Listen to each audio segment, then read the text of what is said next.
사순절을 살아가는 신앙인들은 어떤 삶을 살아야 하는지 함께 나누고 있습니다. 예수 그리스도를 만나 삶이 극적으로 바뀐 사람을 성경에서 여럿 만날 수 있는데, 가장 대표적인 사람을 꼽으라면 바울을 들 수 있습니다. 바울 사도는 그리스도 때문에 인생이 거의 180도 달라진 사람입니다. 그리스도 안에서 새롭게 된 사람, 변한 삶의 방식을 단 하나의 단어로 정의하자면 사랑으로 살았던 사람, 그 사랑을 가지고 복음을 전한 사람이라 할 수 있습니다. 오늘 말씀에서 바울은 그 변화를 새로운 피조물이라는 표현으로 고백하고 있습니다. 그리고 그 새로운 피조물의 구체적인 삶의 모습을 화해라고 이야기합니다. 그리고 특히 하나님과 화목하는 것, 그것의 의미를 우리들에게 알려주려고 하고, 그 하나님과의 화목을 통해서 사람과 세상과 화목하는 이가 바로 신앙인임을 우리들에게 말하고 있습니다. 따라서 하나님의 자녀로 우리가 이 세상을 살기 위한 필수적인 조건이 있다면, 그것은 새로운 피조물, 삶의 변화와 그리고 그 새로운 피조물의 구체적인 삶의 방식인 화목이라 할 수 있겠습니다. 그리스도를 통해서 하나님은 이 변화와 화목을 가능하게 하신다라고 바울은 우리들에게 이야기합니다. 오늘 말씀을 통해서 우리가 가져야 할 가장 큰 질문은, 주님을 만나고 나는 무엇이 변화되었나? 내 삶에 있어서 구체적인 변화가 무엇인지를 끊임없이 구하고 답해야 하는 것입니다. 바울은 16절에서 세상이 아닌 하나님 나라에 속한 관점으로 이제부터는 세상과 사람들을 대하게 되었다고 고백하고 있습니다. 17절에 그 새로운 관점이 나와 있는데, 누구든지 그리스도 안에 있고 어둠에서 빛으로 옮겨온 그런 새 언약의 관계 안으로 들어온 사람이라면 하나님의 새로운 피조물로서 이 세상을 살아가게 되고, 이전과 다른 소속감과 정체성을 가진 하나님의 자녀로 살아가게 된다고 그 구체적인 내용을 밝히고 있습니다. 여기서 새로운 피조물이라고 할 때 크티시스라는 히라보 단어가 쓰이고 있습니다. 그리스도 때문에 내 삶에 새로운 창조가 일어났다라는 의미예요. 제2의 창조, 정말 없던 것에서 있음, 새로운 존재로서의 정체성, 그리고 그 변화를 하나님께서 보시기 좋았다라고 말씀해 주시는 그런 복된 존재가 되었다라는 것이 이 새로운 피조물이라는 단어 안에 들어가 있죠. 하나님께서 나를 새롭게 창조하셨다라는 거예요. 그렇기 때문에 이전과 다른 생활 방식, 사고 방식을 갖고 하나님의 말씀에 따라 사는 사람이 되는 것이죠. 바울에게 있어서 이 새로운 변화 어디에 잘 나와 있냐면, 갈라디아서 3장 28절에 그 고백이 드러나 있죠. 너희는 유대인이나 헬라인이나 종이나 자유인이나 남자나 여자나 다 그리스도 예수 안에서 하나이니라. 이것이 새로운 피조물로서의 바울의 신앙 고백이죠. 이 일을 위해서 목숨을 걸고 살았던 바울을 우리가 잘 알고 있죠. 그 전까지는 아마 이 중에 유대인을 위한 삶을 살았을 것이고, 자유인만을 위한 삶을 살았을 것이고, 이 중에 아마 남자만을 위한 삶을 살았겠죠. 근데 그리스도 예수 안에서의 삶은 그 전에 내가 등한시했거나 몰랐던, 그리고 내가 굳이 외면했던 많은 존재들을 위한 삶을 이제 새롭게 살게 되었던 것이죠. 이것을 그리스도로 옷을 입었다라고 표현하기도 하죠. 그리스도를 통해 모든 사람이 회복되고 변화되는 그런 삶을 살아가는 것. 어찌 보면 새로운 피조물이라는 것은 급진적인 변화를 이야기하는 것일 수도 있어요. 뒤에 말씀드리는 화목도 그렇거든요. 누군가와 화목하려면 점진적으로 되는 것이 아니라 급진적인 변화가 일어나는 것임을 우리가 잊지 말아야 돼요. 왠지 화해, 화목이라는 이 단어가 주는 뉘앙스가 뭔가 부드러운 것 같고 변화를 추구하지만 평화로운 듯한 인상을 우리에게 주는데, 사실 그 평화를 가져오기 위해서, 그 변화를 가져오기 위해서는 정말 급진적인 변화가 있어야 됨을 다시 말씀드릴게요. 그리스도를 통해 변화되는 삶, 그것이 새로운 피조물로서의 삶이라는 것을 바울이 자기 삶을 고백함으로 그의 편지들에서 우리가 찾아볼 수 있습니다. 그리고 여기에 한 가지가 더 덧붙여지는데, 바울은 우리에게 새로운 피조물이 되기 위해서, 새로운 창조물이 되기 위해서는 예수 그리스도를 모델로 삼아야 함을 늘 이야기하고 있어요. 바로 예수 그리스도의 십자가 사건이죠. 다른 사람을 사랑하고 받아들이는 것을 선포하고 그 선포를 이어나가는 삶은 끝없는 고난을 불러온다는 거예요. 고린도후서 11장 23절에서 27절을 통해 그것을 확인할 수 있는데, 복음의 메시지를 세상에 전한 이후로 바울이 어떤 삶을 살았는지 볼 수 있죠.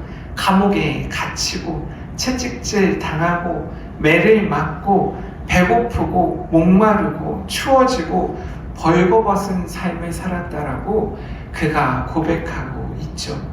우리가 새로운 창조물로서 이 세상을 살아갈 때 우리가 치러야 할 대가가 분명히 존재한다는 것이고, 그것은 우리의 의지로만 되는 것이 아니라 성령의 권능으로 하나님에 의해 부름받았기 때문에 가능한 고난이고 고통임을, 그것 또한 우리가 알아야 한다는 거예요. 따라서 세상에서 실패처럼 보이는 일들, 세상에서 그리스도인으로 살면서 약하다 여겨지는 그런 일들은 사실 하나님의 권능이 우리 안에 활동하셔서, 작동하셔서, 행하셔서 세상의 화해를 위해 우리가 움직이고 있구나라는 반증이라고, 증거라고 볼 수 있는 것이죠. 내가 세상에서 그런 일을 당할 사람이 아닌데, 그런 치료를 받을 사람이 아닌데, 그럼에도 불구하고 내가 한없이 약하고 때로는 내가 실패할 것 같은 그런 좌절감을 맛보고 있다면 이렇게 생각해 보는 거죠. 하나님께서 내 안에 역사하고 계시구나. 성령님이 나와 동행하고 계시구나. 그렇기 때문에 내가 세상과 화해하기 위해서 예수 그리스도가 가신 그 십자가의 길, 내가 짊어져야 될 그 십자가를 내가 지금 지고 살아가고 있구나 라고 생각하고 그 일을 위해 다시 힘을 내서 나아갈 수 있다는 것, 바울의 삶을 통해서 우리가 또 깨달을 수 있는 부분입니다. 바울은 우리에게 화목하게 하는 직분을 가진 자라고 이야기하고 있어요. 우리가 살아가는 삶, 그 사역의 모든 것의 시작과 이유는 하나님이시다라는 고백이에요. 그리스도를 통한 하나님의 화목 사역이 우리에게도 주어졌다라는 거예요. 그 화목의 말씀이 우리 안에 있어서 그 사역을 감당하게 되었다라는 것이죠. 그렇다면 화목이 무엇인지 우리가 이제 짚고 넘어가야 될 텐데, 오늘 본문에서 화목이라는 표현을 여러 번 쓰고 있어요. 근데 자세하게 그 원어를 보면 카탈라소라는 동사와 카탈라게라는 명사를 혼용해서 쓰고 있는 것을 보게 됩니다. 서로 적대 관계였던 것이 회복되는 것. 그렇기 때문에 급진적이에요. 천천히 친해지는 일은 원수 사이에 일어나지 않아요. 특별한 어떤 계기가 있고 급진적인 변화가 일어나죠. 그리고 이 화목이라는 것은요, 보통은 가해자가 피해자에게 손을 내미는 형식으로 세상 속에서는 일어나거든요. 피해받은 사람이 나를 힘들게 했던 사람에게 손을 내미는 것? 글쎄요, 그거는 가끔 아름다운 이야기 속에서만 등장하는 것 같아요. 근데 말씀에서, 그 아름다운 이야기가 말씀이죠. 말씀에서는 하나님께서 예수 그리스도를 통해 용서의 과정을 우리에게 먼저 제시하시죠.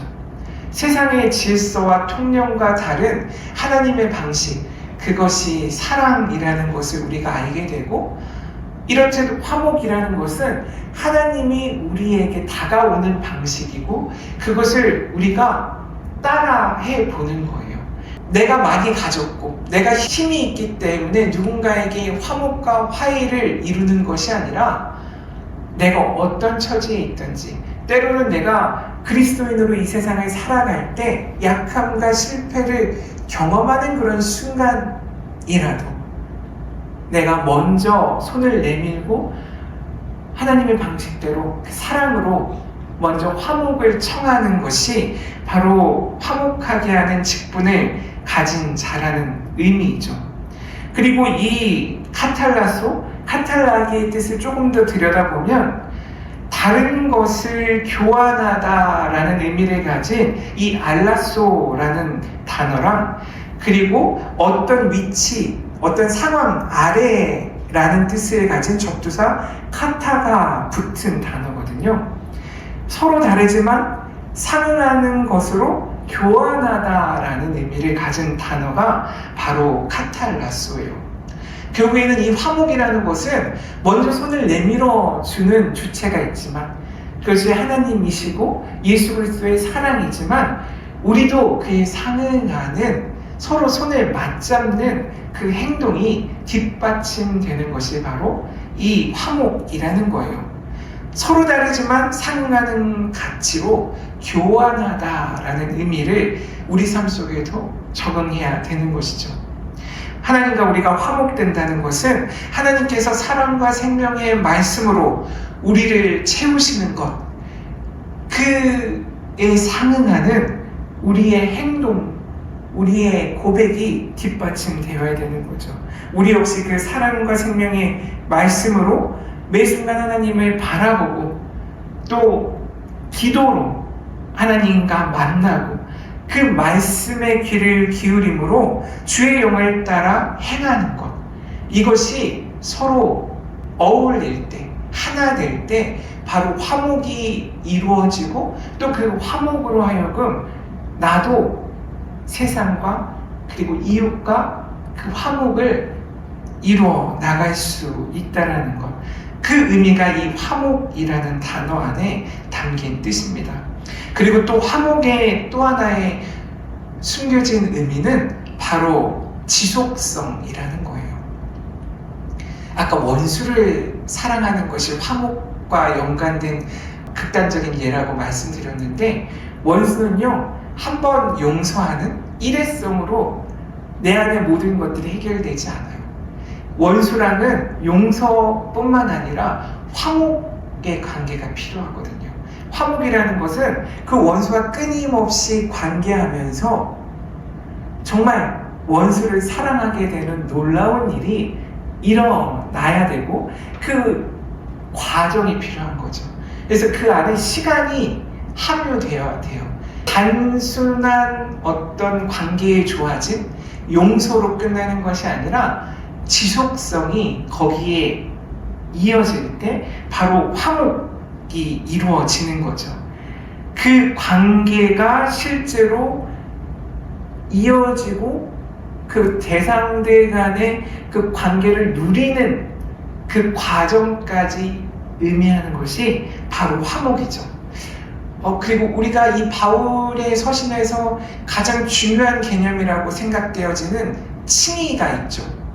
이신칭의, 믿음으로 하나님께서 우리를 의롭게 하신다라는 그 중요한 개념이 있는데, 이 화목과 칭의를 비교해 볼 때 칭의는 우리의 죄가 사해어지고 하나님과의 관계가 연결되고 새롭게 되어짐을 말하거든요. 그거는 그 순간 우리가 죄에서 사해지고 하나님과의 관계가 연결되는 그 순간의 의미가 더욱 집중되어 있는 표현이 칭의라면, 칭의에서 한 걸음 더 나아간 의미가 제가 생각할 때는 화목이라고 생각하거든요. 그 칭의의 관계를 지속적으로 유지해 나가는 것, 그것이 화목이라는 거예요. 그래서 오늘 말씀 계속 읽다 보면 하나님의 의라는 단어도 맨 마지막에 나오잖아요. 왜 화목과 의가 같이 등장했을까라고 물었을 때는 이 하나님의 의, 이 칭의로 새롭게 된 새로운 피조물로서 살아가게 된 신앙인이 끊임없이 하나님과 관계하면서 살아가는 이 세상의 구체적인 삶이야말로 화목이라는 것, 그 지속성, 하나님과 끊임없이 관계된 그 지속성을 화목이라는 표현을 바울이 가지고 와서 쓰고 있구나라는 것을 깨닫게 되었습니다. 따라서 19절에 보이는 하나님이 그리스도를 통해 세상과 화목하심이 다른 것이 아니라 십자가와 부활 사건이라는 거예요. 이러한 일들이 끊임없이 신앙인의 삶 가운데 일어나야 됨을 보여주신 것이죠. 하나님과 우리와의 관계가 십자가와 부활 사건으로 이어진다는 것은 로마서 5장 10절에도, 골로새서 1장 19절에서 22절에도 고백되어 있음을 우리가 알고 있죠. 그래서 결국에는 20절, 21절에 바울은 하나님과 화목하라라고 권면하고 있어요. 하나님과 화목하라는 것은 하나님과 연결되는 것을 죽을 때까지 놓치지 않는 그 화목의 삶을 살아가라는 것이죠. 그것이 바로 21절에 하나님의 의라는 거예요. 그리스도가 짊어지신 대속적 죽음으로 우리가 믿음을 얻게 됐고, 그것을 믿음으로써 의롭다함을 얻은 삶을 우리가 살게 되었는데, 그 삶을 쭉 살아가는 것이죠. 빌립보서 3장 9절 보면요, 그 안에서 발견되려 하매니 내가 가진 의는 율법에서 난 것이 아니요 오직 그리스도를 믿음으로 말미암은 것이니 곧 믿음으로 하나님께로부터 난 의라. 바로 이 신칭의를 고백하고 있거든요. 이것을 조금 더 쉽게 얘기하면 그리스도 안에서 발견됐다는 것, 그것은 그리스도와 하나됨을 내가 깨닫게 되었다는 것이고, 하나님과 올바른 관계를 얻은 삶을 살아간다는 것이죠. 따라서 이 의라는 것은 하나님과 올바른 관계를 맺는 것이고, 저번에도 말씀드렸지만 하나님다움, 그 하나님다움을 내가 내 삶 속에서도 경험하는 거예요. 하나님의 자녀다운 삶을 살아가는 것이라고 볼 수 있어요. 존재와 정체성에 합당한 상태, 즉 하나님의 자녀로서의 삶에 합당한 상태를 내가 살아가는 것이죠. 결국 하나님의 사랑으로, 신실함으로 하나님과 맺은 그 사랑과 생명의 약속을 내 삶 속에서 유지하며 살아가는 것, 그 화목을 이루는 삶이라는 것을 오늘 말씀을 통해서 깨닫게 되는 것이죠. 말씀을 정리하면 우리는 화목의 사신으로 이 세상에 부름받았다라는 거예요. 화목한 사람은, 화목을 지키며 유지하는 사람은 그리스도 안에서 새로운 피조물이라는 거예요. 하나님의 창조가 매일매일 내 삶 속에서 일어나는 사람이라는 거거든요. 그렇기 때문에 우리는 하나님과 화목해야 되고, 세상과 화목해야 하고 이웃과 화목해야 되는 삶을 살아가는 것이고, 그런 삶을 살아가는 것은 바울의 삶을 비추어 봤을 때 고난과 고통도 따를 수 있다는 것을 잊지 않아야 된다는 거예요. 그것이 사순의 시기에 우리가 기억해야 되는 삶이고, 그것이 예수 그리스도의 십자가 사건, 부활 사건에 한 발 한 발 다가가는 신앙인의 삶이라는 것이에요. 저와 여러분이 화목의 사신으로 하나님의 의를 내 삶 속에 이루는 하나님의 자녀로서의 삶을 이 사순절 귀한 생명의 시간에 누리고 이어나가는 그런 삶을 사시길 간절히 바랍니다. 아멘.